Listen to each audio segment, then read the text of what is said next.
Today, we are going to get into one of the most incredible, most spectacular financial implosions in modern history. We're talking about the catastrophic collapse of Venezuela. I mean, really think about that question. It just seems to defy all logic, right?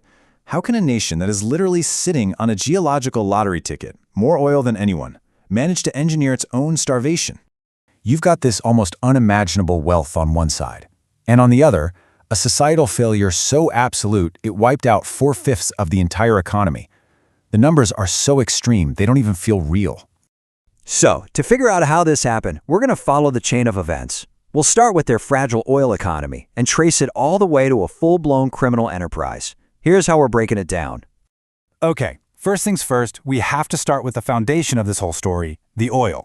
For decades, this resource was both Venezuela's biggest blessing and its most dangerous curse. So this idea of Dutch disease is absolutely key here.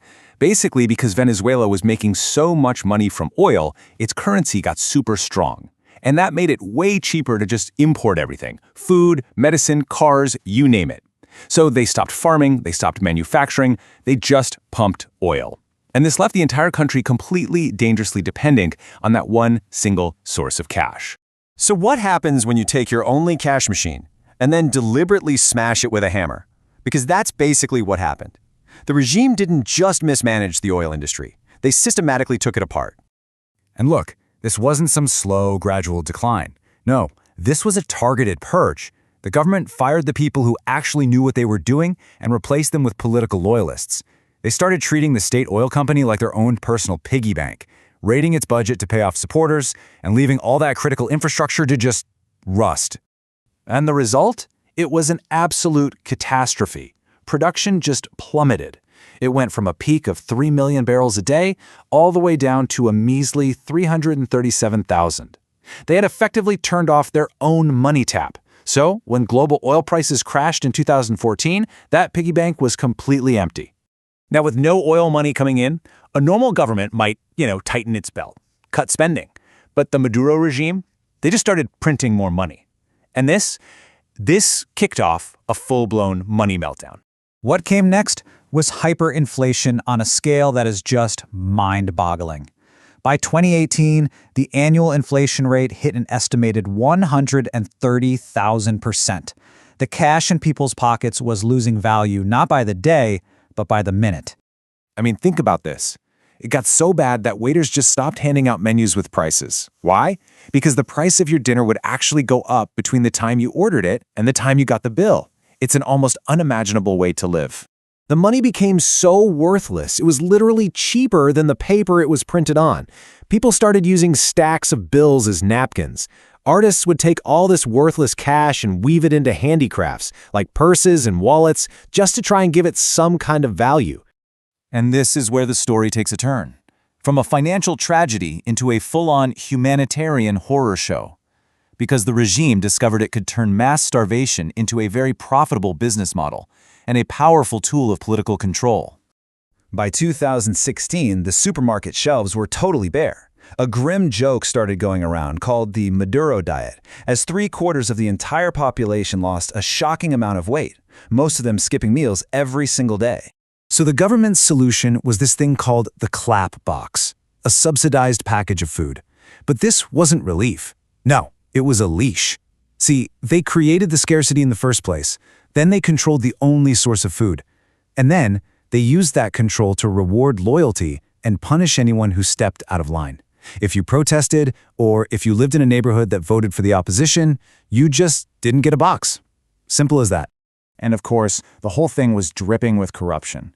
Regime insiders like this guy Alex Saab would import incredibly cheap, low-quality food, like powdered milk that had almost zero nutritional value, and then they'd bill the state millions for it, pocketing the massive difference. So while children were literally fainting from malnutrition, the inner circle was getting rich off the very hunger that they created. The predictable result of all these policies was a mass exodus. It created a nation in exile and completely hollowed out the country's future. The numbers here are just staggering.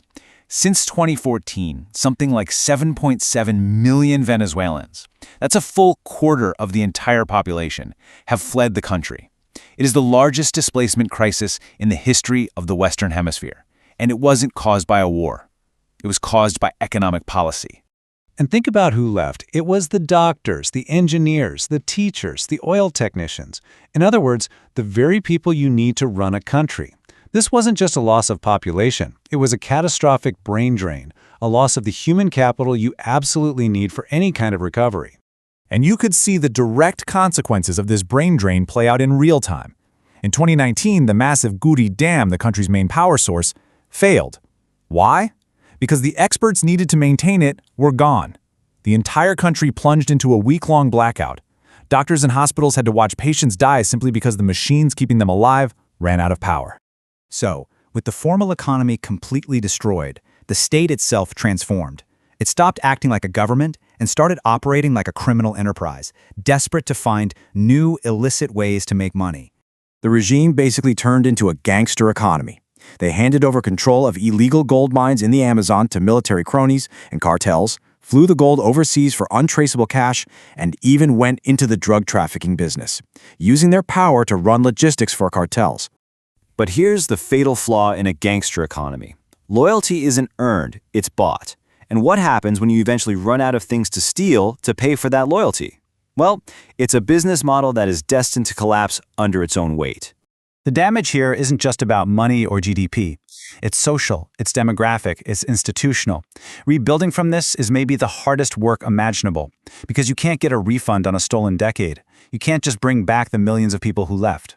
So the real question is, how does a nation even begin to recover from something like this?